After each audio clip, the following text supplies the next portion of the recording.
अस्सलामु अलैकुम वरहमतुल्लाहि वबरकातुहू। नाजरीन, आज का हमारा टॉपिक होगा ईसाल सवाब की कुरानी हकीकत। ईसाल का मतलब होता है ट्रांसफ़र करना। ईसाल सवाब का मतलब होगा सवाब को ट्रांसफ़र करना। जैसे हम बैंक में पैसा ट्रांसफ़र करते हैं, इस अकाउंट से उस अकाउंट में। हमारे माशरे में ईसाल सवाब किसी जिंदे शख्स को नहीं पहुंचाया जाता, बल्कि जो लोग इस दुनिया से रुखसत हो चुके हैं उन्हीं को ईसाल सवाब पहुंचाया जाता है। अक्सर ईसाल सवाब करीबी रिश्तेदार ही को पहुंचाया जाता है, जैसे किसी के माँ बाप का या भाई बहन का या बच्चे का इंतकाल हो जाए। ईसाल सवाब पहुंचाने के मुख्तलिफ तरीके होते हैं, जैसे कुरान ख्वानी करना, गरीबों में खाना या पैसा तकसीम करना, गरीबों को होटलों में खाना खिलाना, मस्जिदों या मदरसों की तामीर में हिस्सा लेना, यतीम खानों या मदरसों में बच्चों की तालीम पर पैसा खर्च करना, मैयत के ईसाल सवाब के लिए तीजा करना, 10वां करना, 40वां करना, बरसी करना,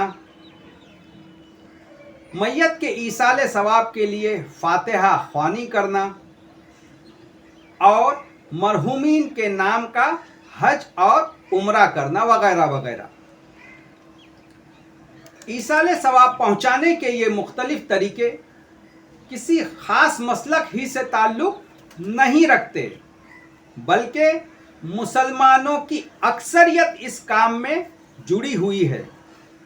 किसी का काम नज़र आता है और किसी का नहीं, मगर अगर हम ज़रा भी अक्ल से काम लें तो बहुत सारे सवालात जन्म लेते हैं। जैसे, क्या मैयत को ईसाल सवाब पहुंचाने के ताल्लुक़ से कुरान मजीद में कोई एक आयत भी मौजूद है? अगर कोई आयत मौजूद है तो कमेंट बॉक्स में कमेंट कर दीजिए। क्या नबी करीम सल्लल्लाहु अलैहि वसल्लम ने किसी करीबी रिश्तेदार की मौत के बाद ईसाल सवाब का कोई अमल किया था? नंबर 3, क्या किसी सहाबी ने, जो लोग हुजूर सल्लल्लाहु अलैहि वसल्लम की सोहबत में रहते थे उनको सहाबी कहते हैं, क्या किसी सहाबी ने या किसी सहाबी की मौत के बाद ईसाल सवाब का कोई अमल किया था? क्या हम अपनी नमाज या रोज़े के सवाब को किसी मरहूम को ट्रांसफ़र कर सकते हैं? अगर हम अपनी नमाज या रोज़े के सवाब को किसी मरहूम को ट्रांसफ़र नहीं कर सकते तो कुरान मजीद के पढ़ने के सवाब को हम किसी मरहूम को कैसे ट्रांसफ़र कर सकते हैं? कुरान मजीद को सवाब हासिल करने के लिए पढ़ना चाहिए या रहनुमाई हासिल करने के लिए, रास्ता हासिल करने के लिए? क्या किसी सहाबी ने, सहाबी कहते हैं जो लोग हुजूर सल्लल्लाहु अलैहि वसल्लम की सोहबत में रहा करते थे उन्हें सहाबी कहते हैं। क्या किसी सहाबी ने किसी सहाबी की मौत के बाद ईसाल सवाब का कोई अमल किया था? नंबर 4, क्या हम अपनी नमाज या रोज़े के सवाब को किसी मरहूम को ट्रांसफ़र कर सकते हैं? अगर हम अपनी नमाज या रोज़े के सवाब को किसी मरहूम को ट्रांसफ़र नहीं कर सकते तो कुरान मजीद के पढ़ने के सवाब को हम किसी मरहूम को कैसे ट्रांसफ़र कर सकते हैं? कुरान मजीद को सवाब हासिल करने के लिए पढ़ना चाहिए था या रहनुमाई हासिल करने के लिए? क्या दुनिया की कोई किताब हम सवाब हासिल करने के लिए पढ़ते हैं या रहनुमाई हासिल करने के लिए? कुरान मजीद जिंदों के लिए नाजिल की गई थी या मरहूमीन के लिए? देखिए सूरह यासीन आयत नंबर 69-70 में अल्लाह ताला इरशाद फरमाता है, ये कुरान नसीहत के लिए वाज़े है, ओपन है, ताकि हर उस शख्स को खबरदार कर दे जो जिंदा हो, ताकि इनकार करने वालों पर हुज्जत कायम हो जाए। देखिए अल्लाह ताला इस आयत में फरमा रहा है कि ये कुरान जिंदों के लिए आया था, मुर्दों के लिए नहीं। क्या हम पैसा देकर कुरान ख्वानी करवा सकते हैं? कुरान उनके लिए क्या हुक्म देता है? जवाब सूरह नंबर 2 सूरह बकरा आयत नंबर 41, मेरी आयत को कम कीमत पर न बेचो और मेरे गज़ब से बचो, यानी ऐसा करने से अल्लाह की रहमत नहीं बल्कि अल्लाह का गज़ब नाजिल होगा। सूरह नंबर 3 सूरह आले इमरान आयत नंबर 187, तुम्हें कुरान की तालीमात को लोगों तक पहुंचाना होगा और उन्हें हरगिज़ न छुपाना, मगर उन्होंने किताब को पीठ पीछे डाल दिया और उन्हें थोड़ी कीमत पर बेच दिया। कितना बुरा कारोबार है जो ये लोग कर रहे हैं। देखिए अल्लाह ताला इस आयत में कितना साफ साफ और वाज़ेह बात कह रहा है कुरान मजीद के ताल्लुक़ से। अब मैं उन आयतों को आप लोगों के सामने पेश करूंगा जो ईसाल सवाब का इनकार करती।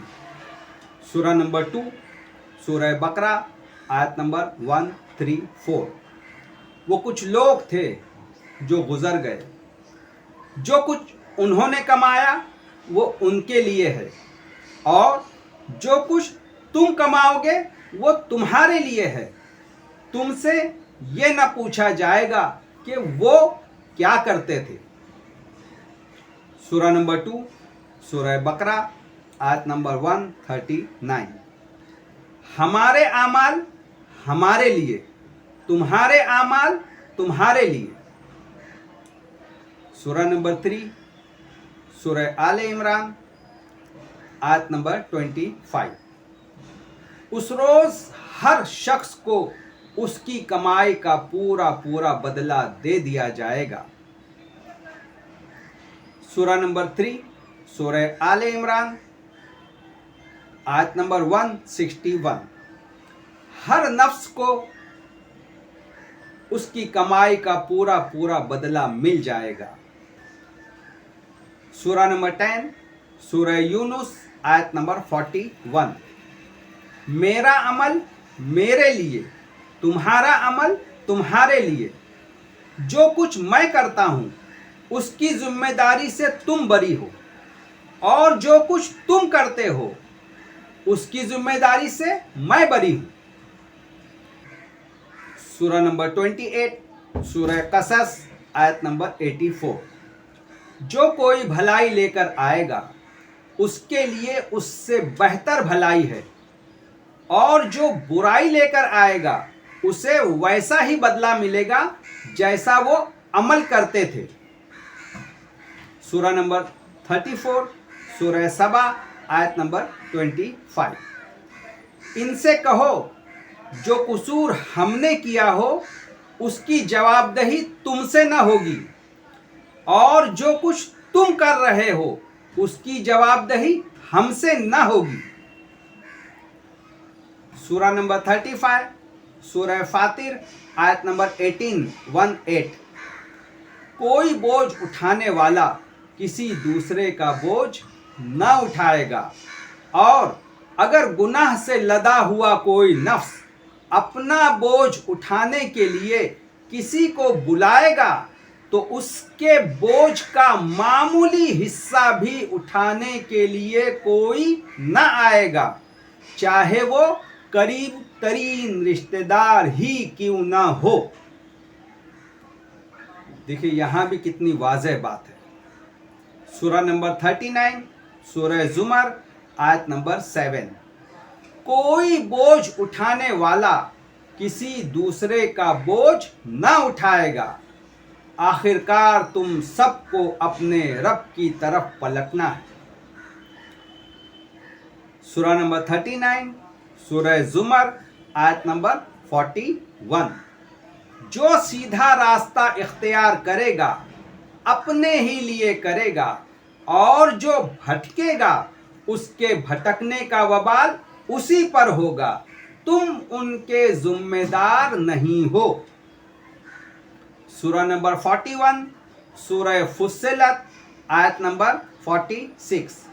जो कोई नेक अमल करेगा अपने ही लिए करेगा, जो गुनाह कमाएगा उसका वबाल उसी पर होगा। तेरा रब अपने बंदों के लिए जालिम नहीं है। देखिए, इन तमाम आयतों में अल्लाह ताला साफ साफ कह रहा है कि हमारा अमल हमारे लिए, किसी दूसरे का अमल उसके लिए। जो नेकी कमाएगा उसको उसका बदला मिलेगा, जो बदी कमाएगा उसको उसका बदला मिलेगा। हम किसी की नेकी ले भी नहीं सकते हैं, हम अपनी नेकी किसी को दे भी नहीं सकते।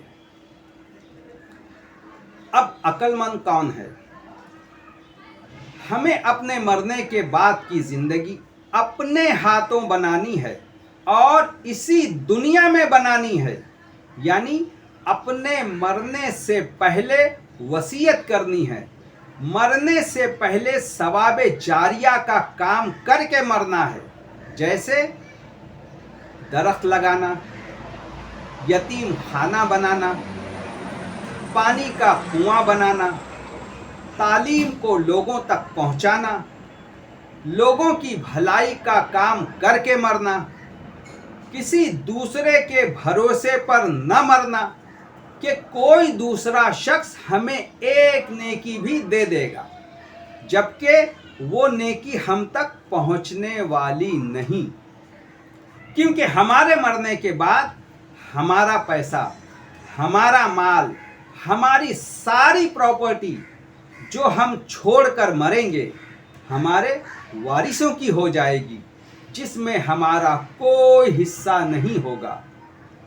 अपना पैसा या अपना माल उन जिंदे लोगों पर खर्च करें और अपनी जिंदगी में खर्च करें जो लोग आपके पैसों के मोहताज हैं, ताकि आपको आपकी नेकियां मिल जाए।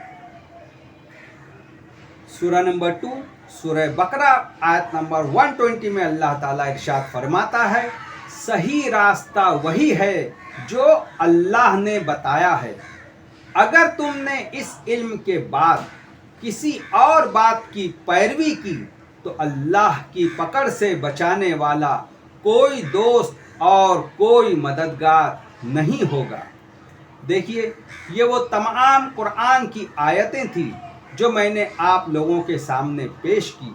अब आप खुद नतीजा निकाल लीजिए कि किस काम को करना बेहतर है और किस काम को करना बेहतर नहीं है, किस काम के करने पर हमें सवाब मिलेगा और किस काम के करने पर हमें गुनाह मिल जाएगा। कभी कभी ऐसा होता है कि हम उसको नेकी समझ के करते हैं, भलाई समझ के करते हैं, मगर वो काम कुरान के खिलाफ होता है, तब तो हमें बदी मिलेगी, गुनाह मिलेगा, नेकी नहीं मिलेगी। वाखिरुद्दावाना अल्हम्दुलिल्लाहि रब्बिल आलमीन। अस्सलामु अलैकुम व रहमतुल्लाहि व बरकातुहू।